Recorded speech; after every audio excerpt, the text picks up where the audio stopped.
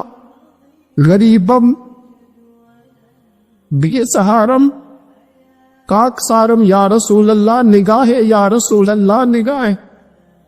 فرمایا وہ مجرم کوئی نہیں, درد اتنا لے کے آ رہا ہے, سوز اتنا لے کے آ رہا ہے, اس کے سینے میں تڑپ ایسی ہے, آنسو ایسے ہے کہ اگر جامی میرے روضے پہ آیا تو مجھے قبر سے باہر نکل کے ملنا پڑے گا.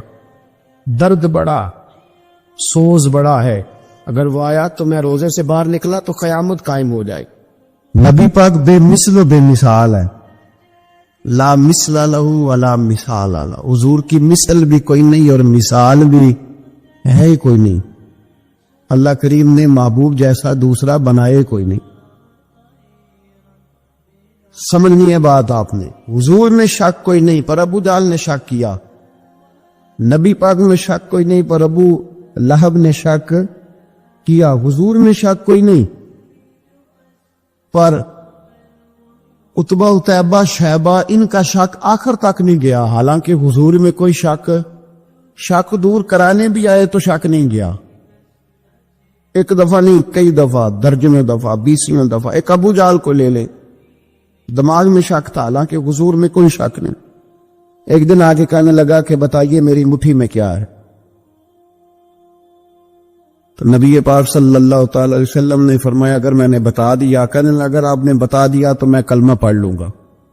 حضور نے فرمایا میں نے بتا دینا ہے پر تو نے کوئی نہیں پڑھنا, میں بتا دینا ہے. کہ بتائیے. تو حضور نے فرمایا چل سودا کر لیتے ہیں, اگر جو تیری مٹھی میں ہے وہی بتا دے پھر تیرا کیا خیال ہے. تو نبی پاک صلی اللہ تعالی علیہ وسلم نے کہا کیا بھئی ابو جہل کی مٹھی میں؟ تو اس کی مٹھی میں کنکر تھے, کنکروں نے کلمہ پڑھنا شروع کر دی. جب کنکروں نے کلمہ پڑھا, پتھر تھے وہ, انہوں نے کلمہ پڑھا. ابو جہل نے وہ کنکر زمین پہ پھینکے کہنے لگا اوہو تیرا جادو تو پتھروں پہاڑوں پہ بھی چلتا ہے. اب جملہ کہنے لگا ہوں سمجھ لینا. ابو جہل گوشت کا آدمی تھا, کنکر پتھر تھے, پتھر کلمہ پڑھ گئے. گوشت پوشت کا آدمی تھا پر کلمہ کیونکہ یہاں کیا تھا شک, اس نے آگے نہیں بڑھنے دیا. گوشت پوشت کا شخص ہو کے پتھروں سے آگے نکل نبی پاک صلی اللہ علیہ وسلم کی خدمت میں آیا. بلکہ وہ جو یہودی والی روایت ہے اس کے پس منظر میں بھی بعض محدثین نے لکھا ہے, اس کو بھی اسی نے بھیجا. کہنے لگا جاؤ نبی پاک سے جا کے کہو اگر وہ درخت آپ کا کلمہ پڑھے تو میں بھی پڑھ لوں گا.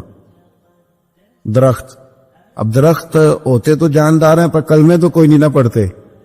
درخت سے بھی تو انسانوں سے کلمہ پڑھنے کی بات, اگر درخت پڑھے تو میں پڑھ لوں گا. نبی پاک صلی اللہ علیہ وسلم دور بیٹھے تھے, درخت دور تھا.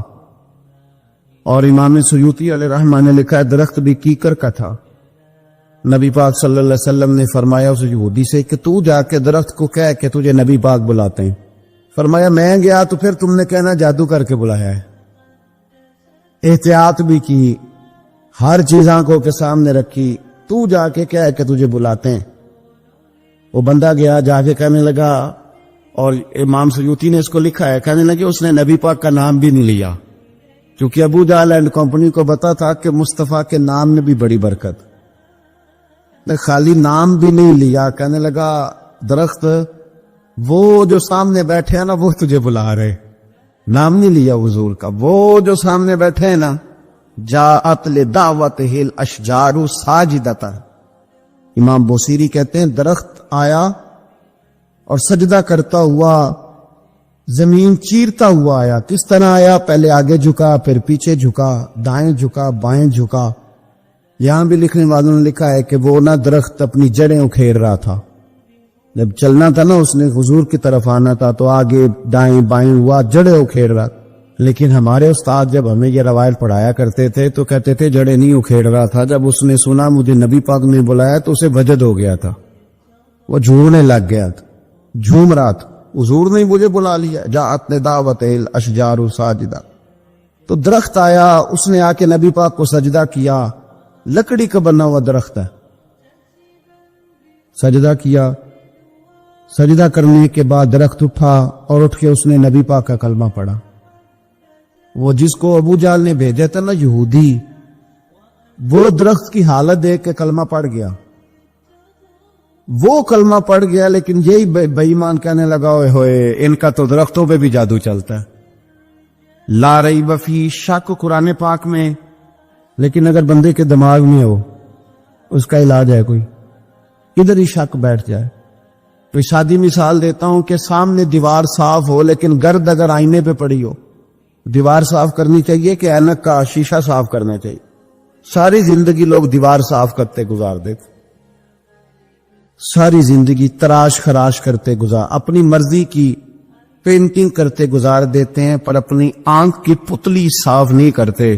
آنکھ کی پتلی صاف نہیں کرتے. کسی نے حضرت رومی سے کہا تھا حضور دنیا میں کوئی اچھا ملتا نہیں, فرمانے لگے تھوڑا رونا شروع کر تاکہ تیری پتلیاں وضو کر لی, وضو کر لیں. وہ انہیں پتہ چل جائے کہ کتنے صاف ستھرے لوگ دنیا میں پائے جاتے. تو بھائی شک, ابو جہل پھر آ گیا, کہنے لگا اگر آپ چاند کے 2 ٹکڑے کر دیں تو میں کلمہ پڑھنے کو تیار. اچھا یہاں بھی بڑی مزے کی بات ہے. اللہ نے پہلے کہہ دیا نبی پاک کو کہ ان الذین کفروا سواء علیہم انذرتہم ام لم تنذرہم لا یؤمنون. محبوب یہ جن کی قسمت میں کفر ہے نا, آپ انہیں ڈرائیں چاہے نہ ڈرائیں, یہ ایمان نہیں لائیں گے. کنکروں نے بھی کلمہ پڑھ لیا, درختوں نے بھی پڑھ لیا, سارا کچھ ہو گیا, اور اللہ نے بھی کہہ دیا کہ محبوب اس بے ایمان نے کلمہ نہیں پڑھنا. پر حضور نے فرمایا یہ پڑھے نہ پڑھے ہم نے میدان نہیں چھوڑنا.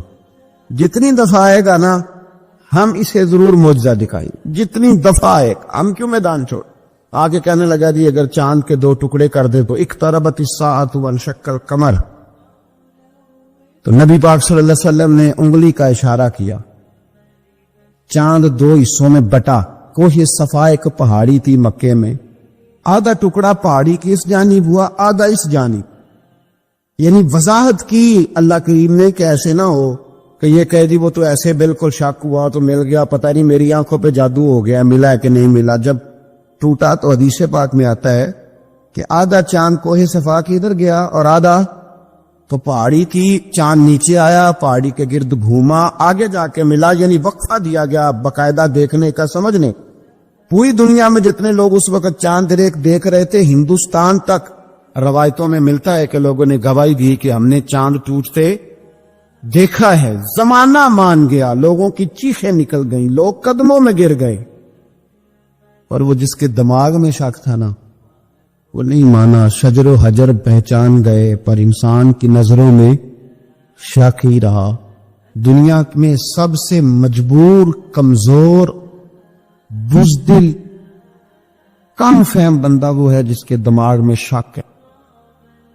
سب سے کم فہم آدمی, اس کی فراست روحانیہ 0 ہے, وہ ایک ناکام شخص ہے. اس کو کسی پہ بھی شک پڑ جائے, کسی پہ بھی.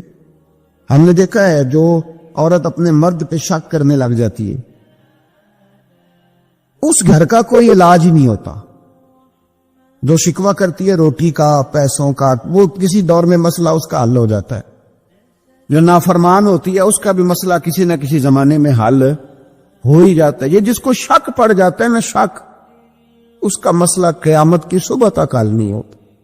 اگر مرد کو شک پڑ جائے اس کا مسئلہ بھی کبھی زندگی میں دوبارہ حل. یاد رکھیں یہ جو شکوک و شبہات ہے نا، قرآن پورا شکوک و شبہات کا ازالہ کرتا ہے. کافر کے سوال کا جواب دیتا ہے، منافق کے سوال کا جواب دیتا ہے. قرآن مجید ہر ایک کی تسلی کراتا ہے، لیکن شروع میں بتا دیا کہ لا ریب فی، شک والی گنجائش اس میں. لوگ آج تک شک کر رہے ہیں کہ اللہ کا کلام ہے کہ نہیں، آج تک لوگ کہیں. تو میرے بھائی، شکوک والی زندگی کمزور ہوتی ہے. شکوک والی عقل مند لوگوں کی زندگی کمزور زندگی ہے. صحابہ کرام عمل والے لوگ تھے، وہ بحثوں میں الجھے رہتے تو عمل نہ کر پاتے.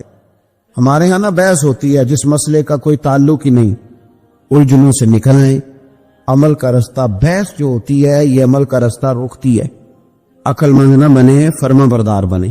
میرے بھائی، شکوک و شبہات والی جو لائف ہے، لیکن نا انبیاء کرام علیہ السلام کے بارے میں شکوک و شبہات ہیں، اولیاء عظام کے بارے میں. اب ایک نیا شک پیدا ہو گیا ہے کہ فیض ملتا ہے کہ نہیں ملتا. ہم نے فلانے ولی کو دیکھا نہیں، ساری زندگی اس کا نام لیا، فیض ملے گا کہ نہیں. غوث پاک کو دیکھا نہیں، ساری زندگی قادری کہلایا، فیض ملے گا کہ نہیں. خواجہ اجمیر کو دیکھا نہیں، چشتی کہلائے، فیض ملا کہ نہیں. صابر پیا کو دیکھا نہیں، صابری کہلائے، فیض ملا کہ نہیں. او خدا کے بندے، فیض وہ چیز ہے جو نظر نہیں آتی پر محسوس سب سے زیادہ ہوتی ہے. ملے تو حضرت اویس کرنی بھی نہیں تھے نبی پاک سے، وہ بھی نہیں ملے تھے، ملاقات تو ان کی بھی نہیں ہوئی تھی. کیا کہو گے؟ ملاقات نہیں ہوئی، لیکن فیوز و برکات کا یہ عالم ہے کہ میرے محبوب نے فرمایا وہ دعا کرے گا تو اللہ میری امت کی بخشش فرمائے گا. تو آپ ہمارے صوفیاء میں ایک سلسلہ اویسیہ ہے. سلسلہ اویسیہ میں اکثر ملاقات نہیں ہوتی، اکثر نہیں ملاقات ہوتی. بغیر دیکھیں نا، آپ جب کسی کا نام جپتے ہیں، جب کسی کا نام لیتے ہیں، جب اسی کا ذکر کرتے ہیں، جب اسی کے تذکرے میں رہتے ہیں، تو اللہ تبارک و تعالیٰ کے یہ جو کامل لوگ ہوتے ہیں یہ متوجہ ہو جاتے ہیں، ان کی توجہ ہوتی ہے. اور خود سرکار نے فرمایا دو آپس میں محبت کرنے والے، ایک مشرق میں ایک مغرب میں، قیامت کے دن اللہ دونوں کو جنت میں اکٹھا فرما دے گا. یہ کیا بات ہوئی کہ ہر بات میں شک کرنا کہ جی وہ فلانے سے ملاقات ہی نہیں ہوئی. تو کس طرح بھئی؟ ملاقات ایک الگ چیز کا نام ہے، ملاقات ایک الگ شے کا نام ہے. اور فیوز و برکات ایک ہے. اللہ سے ملاقات ہوئی ہے، رزق دیتا ہے کہ نہیں، زندگی دیتا ہے، ساری چیزیں دیتا ہے، تو ملاقات تو کوئی نہیں کرتا.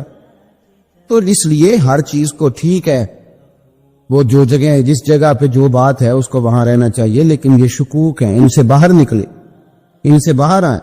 اولیاء اللہ کا جو فیضان ہے، ان کی جو محبت ہے، ان کے جو طریق. حضرت سلیمان بن بشار رحمت اللہ علیہ بزرگ گزرے ہیں، وہ کہتے ہیں میرے پاس، میں بڑا خوبصورت تھا، جوانی میں دین کی تھوڑی سی خدمت کرتا تھا، تو ایک عورت آ گئی. اس عورت نے میرے ساتھ کچھ مجھ سے مانگا، مطالبہ کیا. تو میں نے کہا کوئی بھکارن ہے. میں نے جب اس نے نقاب اوڑھا ہوا تھا، جب میں نے اس کی طرف پیسے دینے کے لیے، خیرات دینے کے لیے کوئی چیز بڑھائی، تو اس نے چہرے سے کپڑا ہٹایا.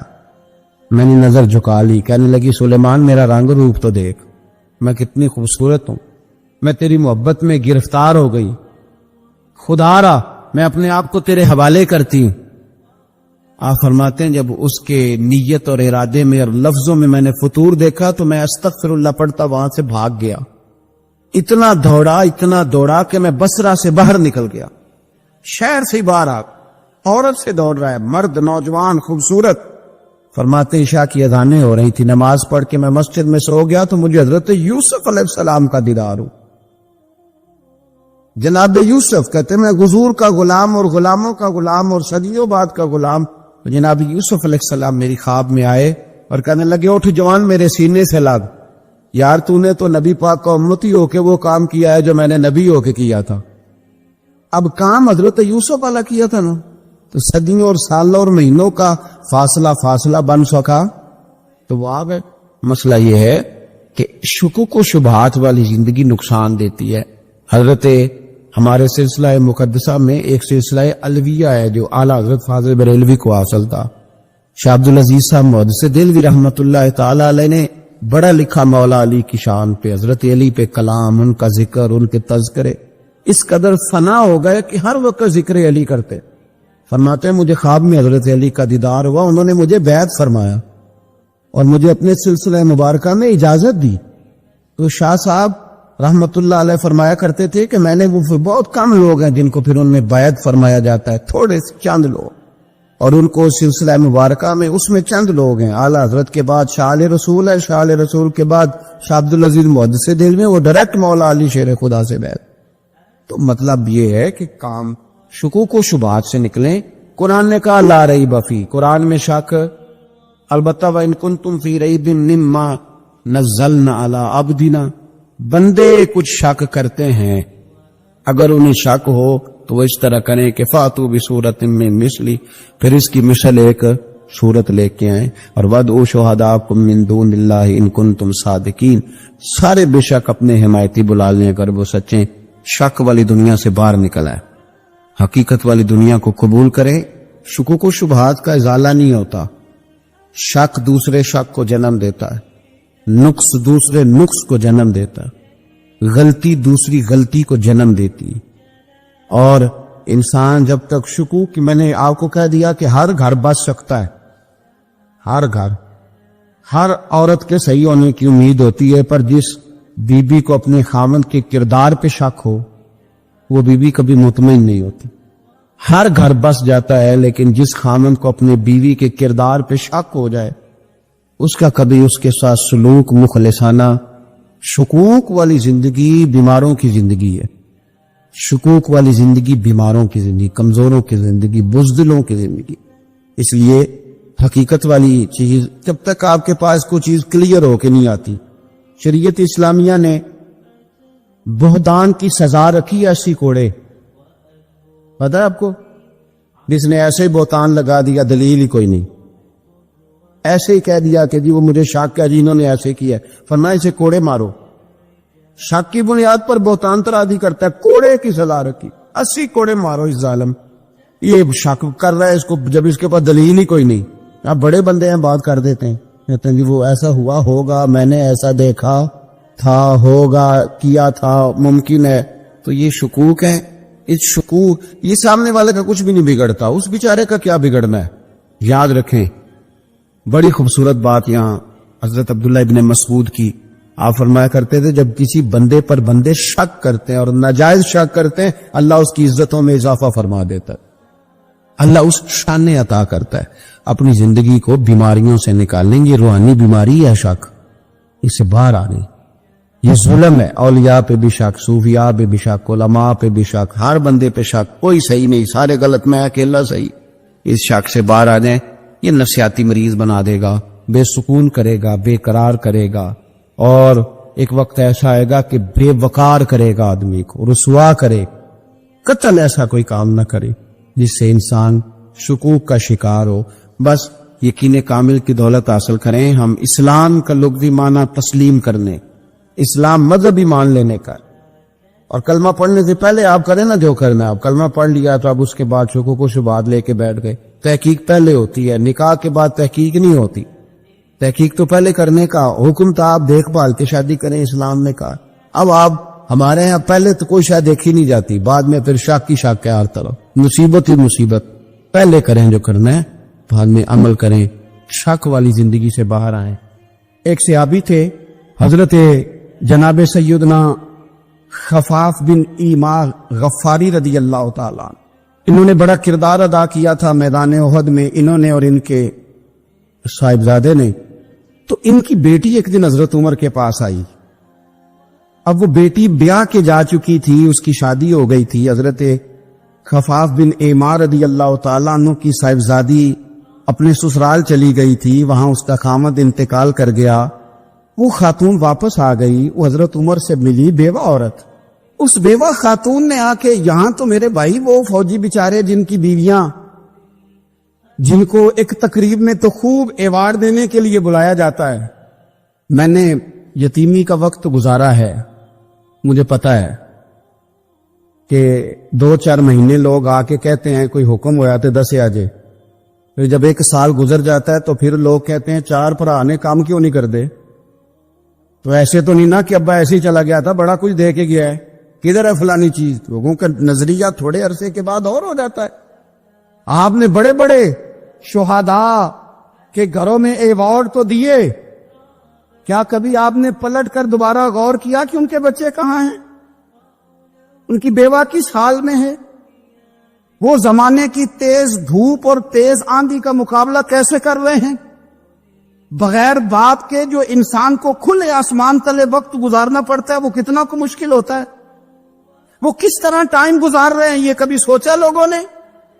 یہاں تو نرنگیے سیاست دوران تو دیکھیے منزل انہیں ملی ہے جو شریک سفر نہ تھے، جو نکلے ہی نہیں تھے وہ منزل تک پہنچ گئے، اور جنہوں نے جوانیاں گزار دی وہ رستے میں رہ گئے۔ حضرت خفاف بن ایما کی صاحبزادی بیوہ ہو کے آ گئی، بچے ساتھ تھے، سرے راہ جناب عمر سے ملی اور مل کے کہنے لگی حضور میں اس صحابی کی بیٹی ہوں جنہوں نے احد والے دن اپنے بیٹے کے ساتھ مل کے محاصرہ کیا تھا، بچے میرے یتیم ہو گئے ہیں، میں بیوہ ہوں۔ حضرت فاروق اعظم رضی اللہ تعالیٰ عنہ نے فہرست نہیں مانگی، خرچے کی ڈیٹیل نہیں مانگی، تم آنا فلانے سے ملنا، پرسوں 9 بجے آ جانا دفتر، یہ کوئی بات نہیں کی۔ حضرت عمر غور سے کھڑے، اس بیٹی کی بات سنی، چھم چھم سیدنا فاروق کی آنکھوں سے آنسو گرے، دوڑ کے گھر گئے، ایک اونٹ نکالا، وہاں سے مال غنیمت کا مال کے بھر کے 2 بوریاں، اور بوریوں میں کیا تھا؟ چاندی بھی تھی، نقدی پیسے بھی تھے، کچھ ضرورت کا سامان بھی تھا، غلہ بھی تھا، 2 بوریاں بھر کے اونٹ پہ رکھ کے خود لگام اس بیٹی کے ہاتھ میں تھما کے کا پتر سامان بھی تیرا ہے، اونٹ بھی تیرا ہے، اور یہ نہ سمجھنا یہی کچھ تجھے دیا ہے، جب یہ ختم ہوگا تو رب تیرے لیے اور بندوبست فرمائے گا۔ کیا مانا؟ کہ ڈیوٹیاں لگا دی گئی ہیں، ہمیں پتا ہے یہ سامان کب تک ختم ہو جائے گا، پیسے کب تک ختم ہو جائیں گے، تیرے لیے میں نے نئے حکم بھی جاری کر دیے ہیں۔ حضرت عمر وظیفہ لگانے لگے تو حضور کے گھر میں خدمت کرنے والے حضرت اسامہ بن زید کا وظیفہ ڈبل لگایا، اور اپنے بیٹے عبداللہ ابن عمر کا وظیفہ سنگل لگایا۔ تو حضرت اسامہ بن زید کہنے لگے ابا جی میں نے تو ہجرت بھی کی، جہاد بھی کیا، اسامہ تو ان دنوں بچے تھے۔ تو حضرت سیدنا عمر فاروق جواب میں کہنے لگے پتر،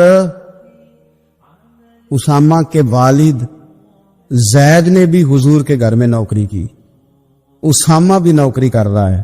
حضرت عمر کی شان کیا ہے زمانہ جانتا ہے، پر پھر بھی حضرت عمر فرمانے لگے تو نے اپنے باپ کے ساتھ ہجرت کی، فرمایا ان کی خدمت زیادہ ہے حضور کے گھر میں، لہذا ان کا وظیفہ بھی زیادہ لگایا جائے گا۔ چادریں آئی تھی مال غنیمت میں، ڈھیر ساری چادریں، ڈھیر ساری۔ حضرت عمر نے صحابہ کرام علیہم رضوان کی ازواج پر، صحابیات پر وہ چادریں تقسیم کر دی۔ ایک چادر بڑی خوبصورت نکلی اندر سے، تو سب کہنے لگے حضور یہ نا خاتون اول کے لیے سوٹ کرے گی، آپ کی اہلیہ کے لیے سوٹ کرے گی، کبھی آپ گھر لے جائیں نا، یہ سب سے بہتر ہے۔ تو یہ حضرت عمر کی بالغ نظری ہے، وہ کیا بندہ ہوا جس کی ہر جگہ نظر ہی نہ ہو۔ حضرت سیدنا عمر فاروق رضی اللہ تعالیٰ عنہ کہا جناب یہ چادر بڑی حسین ہے، آپ کے گھر والوں پہ جچے گی۔ تو حضرت عمر فرمانے لگے نہیں، ایک صحابیہ ہیں حضرت ام سلیت رضی اللہ تعالیٰ عنہ، انہیں بلاؤ، یہ چادر انہیں دوں گا۔ حضور اس خاتون کو یہ چادر دینے کی وجہ بھی تو بیان کریں۔